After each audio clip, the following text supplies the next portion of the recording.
Yo, what's good in the fucking What's up? You already know what it is. It's your boy Juice. To the right of me, I got Neeks. To the left of me, I got Dizzy. And this is the Dem Ones podcast.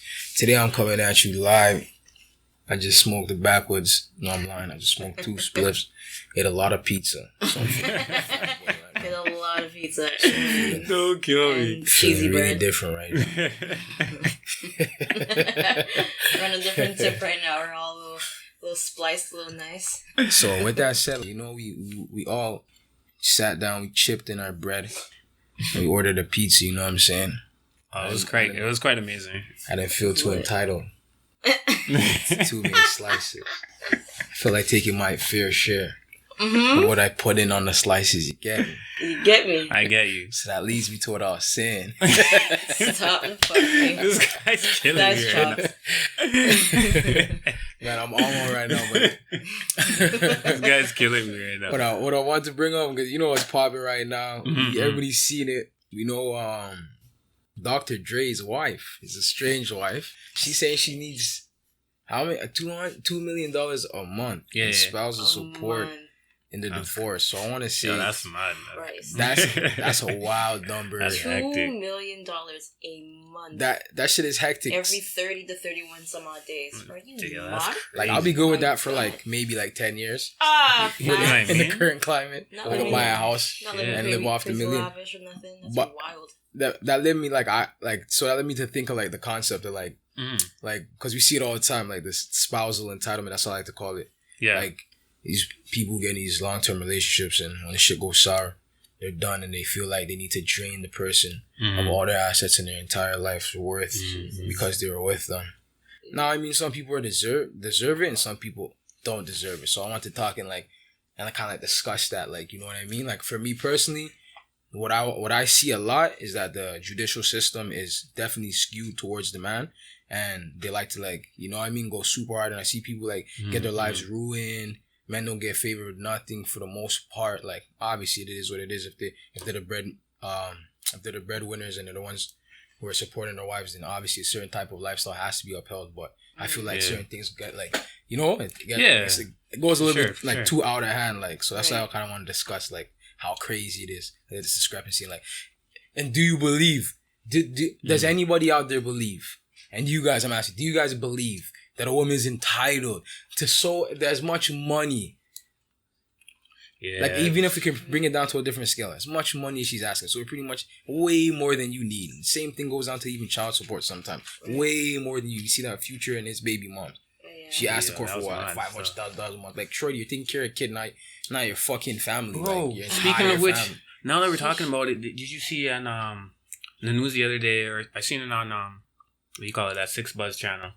It was like this guy, he wasn't living with the girl, nor was he married or anything, and they broke up, but they were dating for like 14 years. He has to pay her like $50,000 a month. Did he live with her? No, he doesn't live with her. Oh, sorry. And he's not even married to her. Holy fuck. Well, you know what? And no kids. I don't know, bro. It's common law. This is what I'm saying. That's what I'm saying. No, he had to have lived with her. But he said, I'm just saying, reading the headline, somehow, he didn't live with her or some shit like that. No, there's mad, no bro. way. I mean, in Canada, yo. if you live with somebody, I think, was it 10 years or something like that? No, it's less. I think it's like 4 or 5. 4 or 5, eh? Yeah, it's common law, yeah. But you're considered common law after 2 years. 2 years, I think. Yeah. 2 years? Actually, even And shit. you don't have to be living with the person either. What? No. You don't have to be living with the person? You're dubbed as common law just based off the longevity of your relationship. Nah. status. So that's probably how she did it. Stop. Because So that's probably, if that's true. technically you and your previous partner Yeah. would have been considered common law because you guys were holding down for more than 2 years. But you guys didn't technically live with each other. You see what I'm saying? Okay, I gotta look I think into it's that. just based on Yeah, status. that's what I mean. I don't know. I just seen this and I thought it was the most craziest thing in the world. But that can't be fair, though. How's that fair? If that is true, look at that. If that is true, that's just That's kind of you know what I mean? And it's not even really more of a sex thing, even though there's a huge sex aspect. It is skewed towards the men. But fam, that means people could literally be with you and do you know what I mean? like literally plot out like, yo, I'm gonna end this relationship and cut with this man or this woman. Yeah, but a lot of women do that though. Like, that's the thing. A lot of women do that. They marry up, some man. like there's some women who like marry the old guy. They know he's gonna Yeah. drop out in fucking couple years. Make sure they get into the will so they can, you know what I mean? So they can live with, you know what I mean? So they can get the money to Johnny, you know what I mean? Mm-hmm. But it is what it is. So let's say about the common law. So we consider common law partners. They must have cohabited for at least 1 year. This is the standard definition used across the federal government. It means continuous cohabitation for 1 year, not intermittent. Sorry, close. Oh wow, that is crazy. Yeah, not intermittent cohabitation. Adding the continuous nature of the cohabitation is a universal understanding based on case law. All right. Shit. So technically, you guys were common law then. Holy shit! So that's how that shit can happen. That's how niggas get fucking burned, bro. But so, like, yo, okay. this is the key. Yeah. You're not feeling shorty. You gotta dip after the first year cut. Okay. You gotta dip after the first. You gotta get out of the. So you say if it's not right, bro. Basically, you can't sit down with nobody for more than a year. Oh man. Or you might find yourself in a Dr. Dre situation, dog. Yo, you guys watch Two and a Half Men, bro? Remember Charlie Harper's brother, dog, Alan Harper? Yeah. You guys remember that show? Yeah. That nigga was getting rinsed, bro. That's a perfect example. 80% of niggas out here, you make some bread, you're getting rinsed, fam. Yo, but like something, like, it's not only biased to like men either. That's why, I like to say, like, there's the case where the, like, you know, the prominent female, she's the breadwinner. She's the breadwinner in a situation like a la like what Britney Spears. K-Fed wasn't like that with Jessica Simpson, my guy Nicholas Shear, whatever the case is. For the most part, men have enough pride to say, "Shorty, walk with your earnings. I'm good." Are you sure, man? As they should. But somehow, there's this entitlement on the other side of the spectrum. Like, I can't seem to figure out. Now, okay, all right. I'm just gonna get deeper. I'm not gonna be misogynistic or stupid. Man goes out. He works very hard. His role is he makes the bread. He takes care of his wife. He takes care of the household. You know, he makes sure the bills are paid. If we're doing the traditional, you know what I mean, roles, Shorty stays home, or maybe she works too part time. Whatever the case is, she takes care of the house. She takes care of the kids. You know what I'm saying? She makes sure everything is good. Cooks for the nigga. Okay, cool. It's a team thing. He goes out there. He spends his time doing what he's got to do to make sure the bread's there, and she makes sure everything's good there. That's how that works. Great. That's a team thing. In certain cases, yes. For the most part, yes. Those women are definitely entitled. They're definitely entitled to a fair compensation, and that's what I feel. I feel like with the system, the way it's set up, they're not looking for fair compensation. They allow people to get too much. Like, I understand, like, we have to be real when we look at relationships ending. You spend 10, 15 years with somebody, I seriously doubt you're gonna like the person after you fucking. If you're getting a divorce, it's hard to believe that people are gonna be like one day like, yeah, you know, truth be told, Jimmy, I just don't think it's Jimmy. All right, Karen. I just don't think it's working out today. And then, okay, all right, cool. Amicably, let's sign the papers and be on our way. Like, how fucking often that happens? Usually infidelity, somebody's been pissing the other person off, they've been holding resentment, they're trying to get back. Like, so I feel like the court system don't really take this into account. Like, there's all these fucking bitter people getting divorced and trying to ruin the next person's life. Like, and a lot of people have kids and all types of shit. Like, I understand your position. You built a lot, but like, be reasonable. Some people are blinded by the anger and you know, and then it's greed. And then you gotta remember, it's now a business too. So like, when those lawyers, when you call them up, they're trying to win. So, and they're gonna try to get you what you want. They'll tell you, you know, if you do this, you can get this much. You know, you're eligible to take him for this. Right. I don't know. It's like, okay, the $2 million a month, we're doing a little bit too much. Okay, what type of lifestyle do you live where that's just the bare minimum that you need from your previous spouse? She needed 900 racks for her to be able to do what? To live? No, shorty, you can live off $1,000 a month. Wasn't her like cell phone and internet bill like 10 racks or something too? Like, first of all, she's living a lavish, luxurious life. She might want to consider scaling it all the way back. Why? Because it's just excessive. You don't need all that stuff. Like, I don't All know. the kids are grown too. Just throw it That's into what I'm saying. perspective. It's like, Oh yeah, that's true. The kids are grown. All the kids are grown. I'm just talking like, I don't know, it's the principle of it. Like, I personally don't feel comfortable with that type of setup. I'm like, yo, money's money, and the man earns money, his way. He did his thing for the fam, and I also sacrificed premium years of my life with this person. Cool. I understand needing or requiring that, a certain type of compensation. For sure. You cannot buy back time. Fair? So, I understand that. But, like, for me, it's just like, yo, like, don't be begged, don't be greedy with it, though. Like, it's just like a money thing. Like, high key, like, damn, I'll just be like, yo, just send me this much in one chunk. She's asking for consistent, reoccurring payments. That's why I'm like, yo, you're just doing too much. That's like, crazy. And if I'm trying to separate myself from this person, I would hate to have to continue to interact with this person for the sake of collecting my check, every month. I'm trying to move on with somebody else at that point, no? So I'm like, no, honestly, give me like, let's say, 20 mil, okay? Yeah, call it a day. We had all these, whatever, this and the third, 20 mil, my girl. Take off property or good something. Budget, and just scale it back. Why are you paying all this coin for all these things? Like, it's really just not that serious, and the kids are grown, so it's like... Oh, is that what happened in the back when we have having some... technical difficulties. We are in Parkdale. We're in Parkdale, it's a little janky around these parts. Woo! So yeah, I don't know, I kind of just don't like it. It kind of just like grinds my gears that like she's, trying to pull up and like demand this much on a monthly basis. It's kind of like, I don't know. But how do you feel feel like it equates to that. How do you feel in like total, like in general? Because I know like you have a group of friends. I don't know if you have anybody who's divorced or going through like that. Yeah. Like if you know anybody like who's experienced this on your end, like from a female perspective. So I have some. From a female perspective, they just looked out because like no kids were involved. Both parties that I know, actually no, one party I know, she has 3 kids. Okay. Whatever. But she seems like she's doing fine. I think their search was like a settlement of like money, and then like he needs to consistently pull up and pay like child support for the youth them because they're all like young. Okay. Like the oldest one she has, I think, is like maybe like 13, and all the rest of them are kind of like. So did they live together? They live together. They have so did house, she get the house? She got the house and everything. She got the house. Oh wow. So house, dog, kids, car. They don't have the same house. She has her own car, but like she, with whatever money I guess they agreed on or settled on, she got her own space with the kids. Okay. And then they have separate properties. And he sees the kids. So yeah, they like organize everything. Like what weekends he gets to spend with the kids, and then the kids like legit like pick up from like the Friday. They all pick up, get packed up, spend the entire weekend with their dad.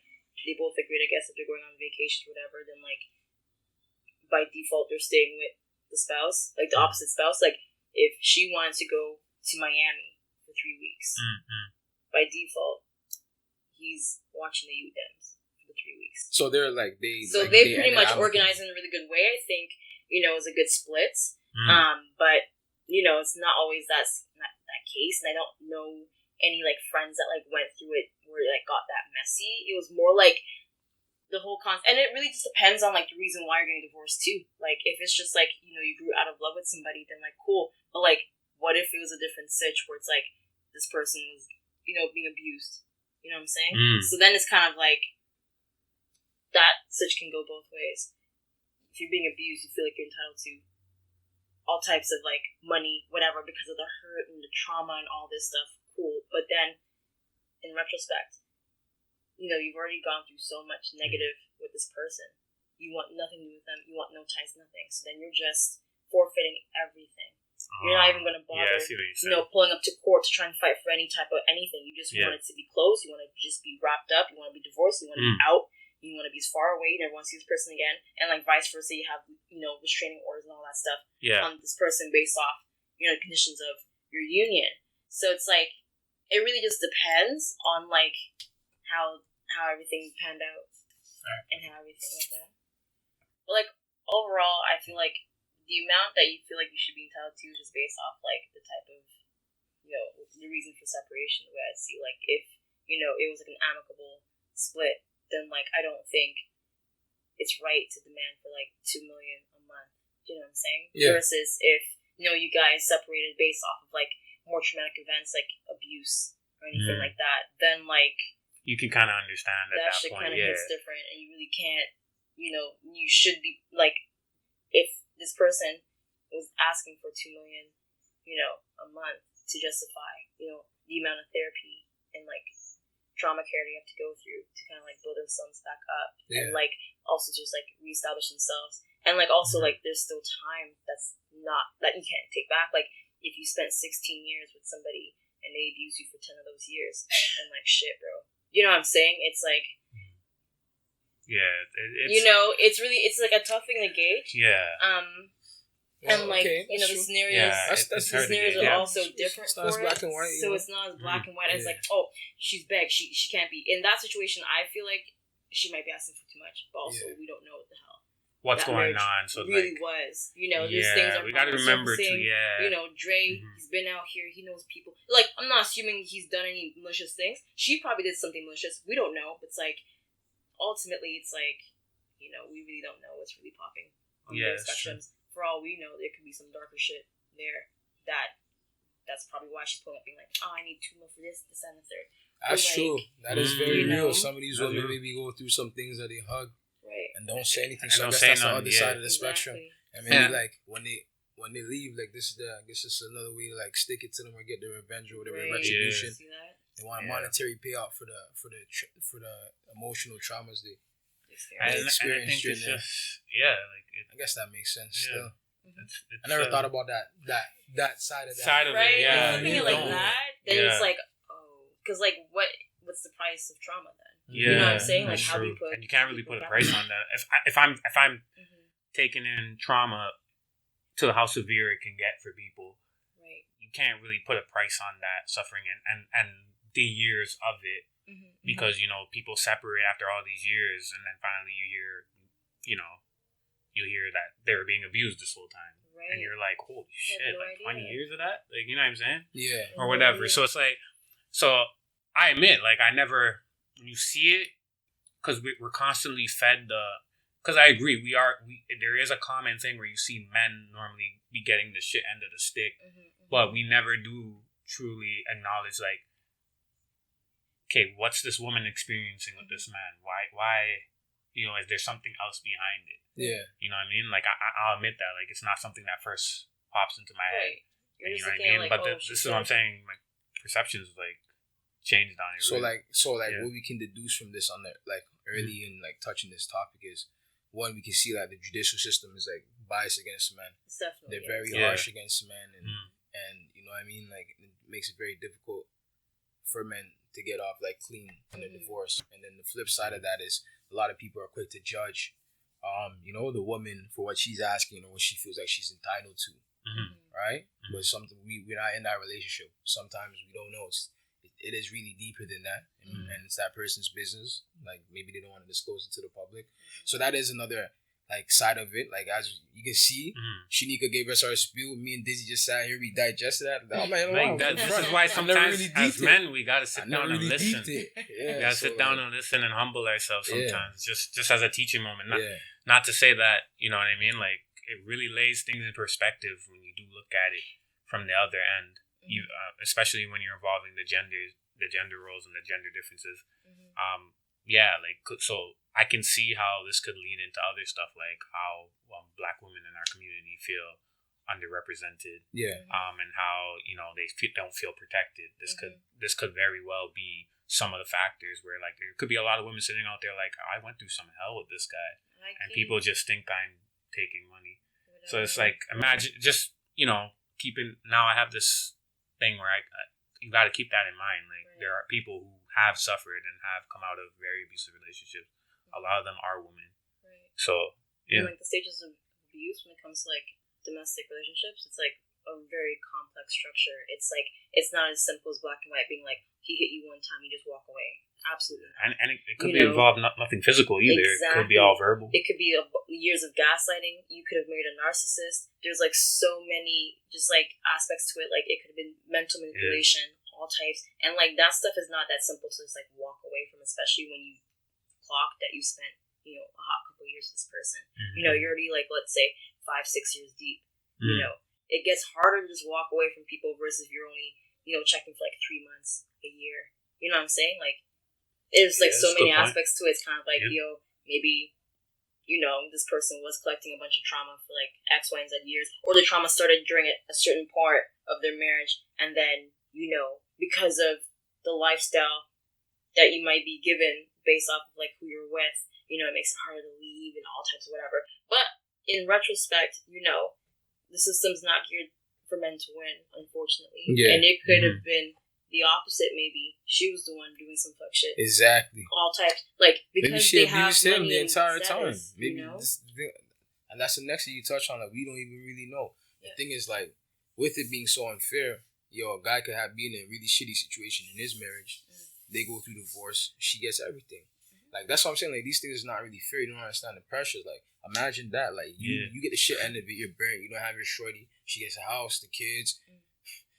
Everything, bro. The car. Yeah, you know what I'm saying? Your life. You know what I'm saying? You're looking at it and you're paying all this alimony, child support.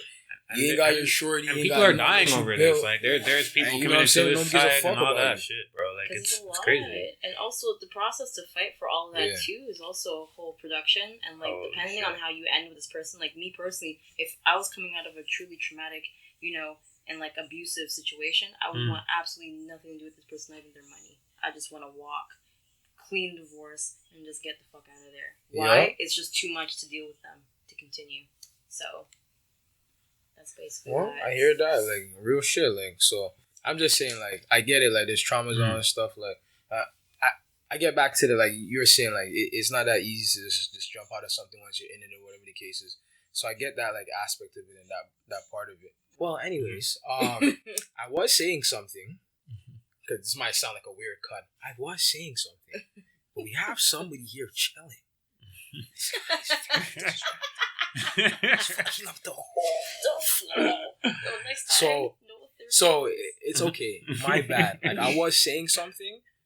And it's going to sound weird when we edit this podcast. Even me saying this after we've edited it. I'm just going to blame it on the weed. Okay, so we all saw stuff. So but we were saying some shit though. Words and all that stuff. Now you hear this podcast and you're like, "What the fuck good?" At the end of the day, we put it this way: if a man fucking builds a business, does everything, you didn't offer him nothing but pussy. You didn't build a household. You didn't cook. You didn't have no kids. You didn't offer nothing. You didn't bring nothing to the motherfucking table. You're not entitled to shit. You're shooting in the fucking gym. I don't give a fuck. If the motherfucking nigga's a narcissist or whatever the fuck, you had no ties to the nigga depth. Get the fuck out of the relationship. You have no reason to be there other than the motherfucking money. So when it comes down to the, you know what I mean? Yeah. The thick of it, and you like, oh shit, I don't really want to be with the nigga no more, but you still want the lifestyle? Shorty, go get you a fucking job, some ambition, a career, and go do like this guy and build something for your fucking self. Simple. Jeez. That's just how I feel. You don't deserve it. Just, if you were smart, you would have been working on yours while you were somebody who's in this elevated position. Instead of waiting for the fucking, you know what I mean? Handouts. Fuck all that. I don't give a fuck. You wasn't with the nigga shooting in the gym. You wasn't putting in the fucking fadeaway jump shots. You wasn't putting in the dribble moves. You wasn't there grabbing rebounds for the nigga. Fucking nothing. Oh my god. Nothing. The nigga shooting in the gym by himself, grabbing his own rebounds. Fuck that. You're not entitled to the championship ring. You don't get a name on a banner, fam. You're not in the parade. You're not busting champagne with us in the fucking locker room. Fuck all of that. But that's on a serious note, though. That's fun. That's on a side note, but on a serious note, take this shit. Everybody treat each other with respect. Take people's feelings into account. Don't be greedy. You feel like something's in serving, you keep it moving. The judicial system, we really need to fix, like, court system. Men, women, educate yourself on law. Yeah. Don't become a victim. No. You know what I'm saying? I'm a firm believer in prenup, and even though I'm a fucking broke boy, I don't give a fuck.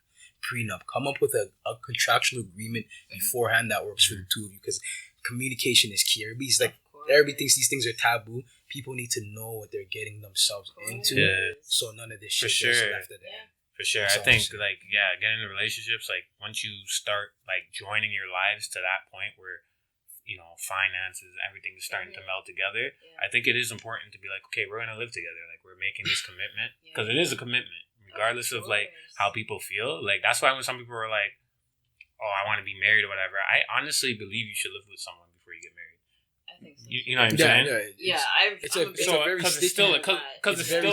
It's the same commitment. Like it's still the very same commitment. So I feel like you should come to the table and be like, hey, maybe we should lay down, just to protect. It protects both people, right? And you never know what happens in life, and no one ever wants to think we're not going to be together forever. Yeah. And I bet you half of these relationships, like it's weird. Come to think of it, now that I'm saying that, it's ironic.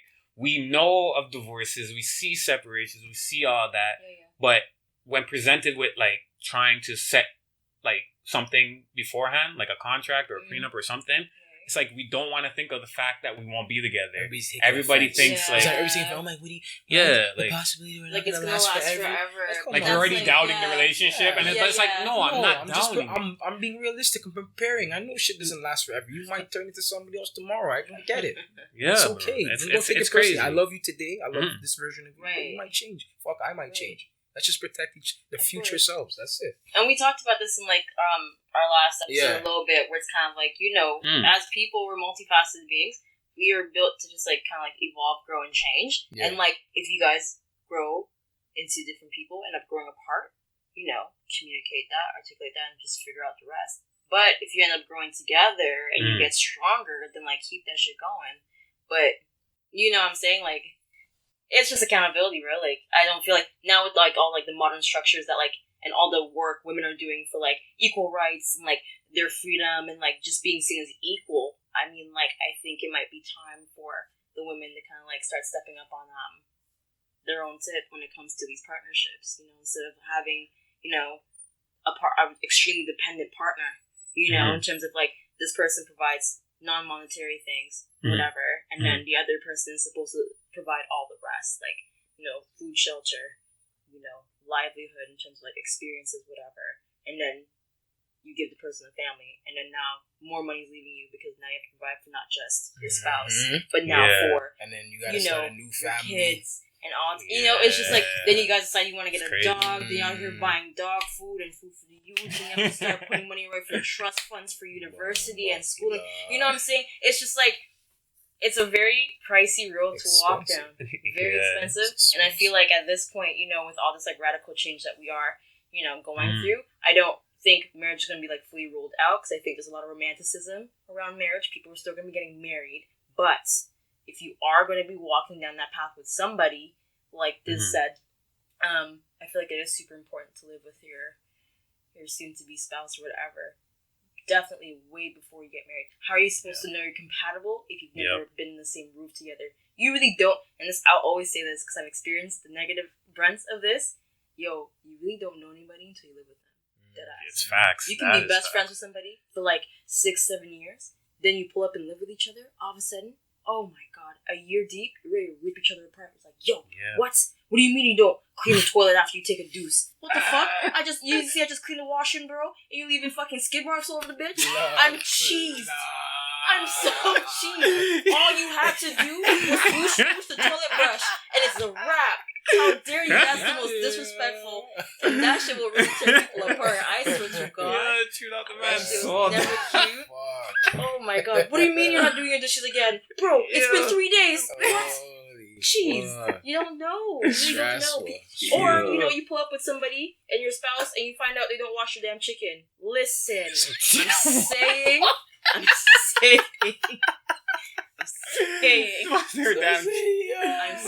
You're saying that would be a deal breaker for you. A hard deal breaker. That's a hard pass. Could you imagine that, yo? You see your spouse just in the kitchen, and this whole time you've been yamming their food, and you're like, wait, yo, did you watch that? No, I just. What do you mean, nah? What do you mean? Sort of. You just lazy today, or is this every time? What do you mean? You gotta clarify. You're supposed to wash the chicken. So my God. You just take it out of the bag and season it up. I'm throwing up on site. I would be like, oh my God. First of all, I can see how that could be a deal breaker. Yeah, bro. What, this engagement, this ring? You know what? You can hold that. Because this shit, not with it. Take it back. Just teach the nigga how to clean the chicken, man. Dramatic.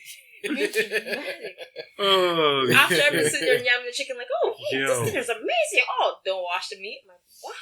Yo, that would be mad. But yeah, I like, and all like, as all seriousness, it's like you really do kind of got to like know your person, and I feel like because it's like it goes hand in hand because we're in this new space where like it's kind of like anti-love and all this stuff like we were saying before.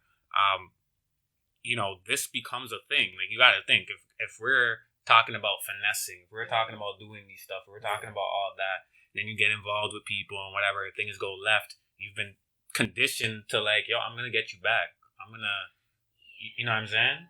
So like it's this mentality that, and it slowly starts to spread. But again, like you don't know. So now it's like you don't really know what's going on in somebody's situation. So that's why it's apparent that you learn the person that you're with, and you set these ground rules. So that way, at least people know if they need to walk away. You know what I mean? It's easy. It's right, cut and dry. Everything was already written. Everybody already signed. There's no arguments after that. And like I feel like it will keep more people in less like precarious situations where they're going to be threatened. So big facts. Big facts. You know what I'm saying? Big facts. I think there's like this thing that my girl mentioned to me once, and it's always stuck with me. And she basically said, you know, the whole concept of like, what the fuck, like, why would I want to play house with somebody? Might as well just like wife them right away, whatever. But now, in retrospect, with how everything's panned out, I would rather play house and know that the person is like 1,000 before we take that next leap, rather than to just jump into that next leap and figure out that, you know, that's not your person. It's like, I'd much rather just play it safe. And like, all the older generation heads can call it all they want. Oh, you guys are playing house. Oh, there's no real commitment there. Oh, you guys aren't serious. Oh, this next generation, you guys got it all messed up. Oh, whatever. Like, living with your partner, having sex with them before marriage, you know, even by chance having a baby with them before you get cuffed. You know, it's like all those are, I guess, like heavily frowned upon because, you know, our parents' generation, you know, we're a generation where like they had to make it work, you know, but like we have so much choice, and like I think we're better equipped to like understand when things don't work for us, and like it may just take a couple of like life experiences or mess ups to get there, but like I don't deny that these experiences aren't like crucial and they don't matter. So it's like, you know, like to add to that, in short, actually, I feel 100%. I feel like now it's more so like instead of like experience these things, go that extra mile. Yeah. Go a little further. Experience these little things that maybe wasn't deemed acceptable for, you know what I mean? Like the acceptable route. Experience these things and maybe get out before it gets to something too serious, you know? So you don't have to end up in these fucking disgusting divorces. Yeah. You know what I'm saying? You live with a motherfucker first, you know, a couple of years, say, all right, cool, I'm about to keep it moving. You know what I'm saying? It's not gonna be date this motherfucker 5 years, get engaged, move in, get married, whatever the case is, and then realize after a year and you don't even want to be with the person no more, and then you guys are trying to split it 50-50. Fucking madness. And now this nigga's paying alimony. God, that's soul if he has kids. Back to the fuckery again. Even down to like spousal support, the way it's structured towards men is so fucked to me. So basically, if your ex shorty catches you with your new shorty before you guys make the divorce official, automatic, you're paying spousal support. Oh shit! I didn't know that. If there's evidence of just like, what's the term to use when you're unfaithful? I'm staying single, bro. I'm good. It's just like while you're in the process of separating and all that stuff. If like you know you're prancing around or posting all over social media crazy with you and your new partner, you know, while you're still in the middle of like, you know, a separation or divorce. It's cap. For the dudes, it's hard times, bro. Because they're like, oh, what? You're definitely, you know, stepping or trampling all over this woman's happiness and crushing her heart every time. Whatever. You're paying spousal support. Why? Because you're being reckless. You're showing your new shorty all over the bitch. Like, how dare you? You know what I'm saying? I don't know. It's just true. Like, that's how they feel. vengeful shit, you know? It's true. That's how they feel. They'll just rule it, be like, oh, you know, this person gave you all this time and, like, there was no respect there, so you're just gonna, whatever. So. Yo, that is nuts. That's just wild, right? Yeah, this is why, like, yo, people, be careful, alright? Be careful, because, like, it just gets crazy. But all in all, like, yeah. You don't feel, you know what I mean? The entitlement thing goes both ways. it's more complex than it seems. Yeah. And basically, that's that. Yeah, be a human, be respectful. Just leave it at the last moment. Just be human, be respectful, think about others. And, try to treat people better than you treat yourself. They say, treat people the way you want to be treated. Fuck that. Treat them better than you treat yourself. Because some people don't even fucking love themselves. With that said, you know them ones. You know them ones. To the right. I'm Neeks. To the left.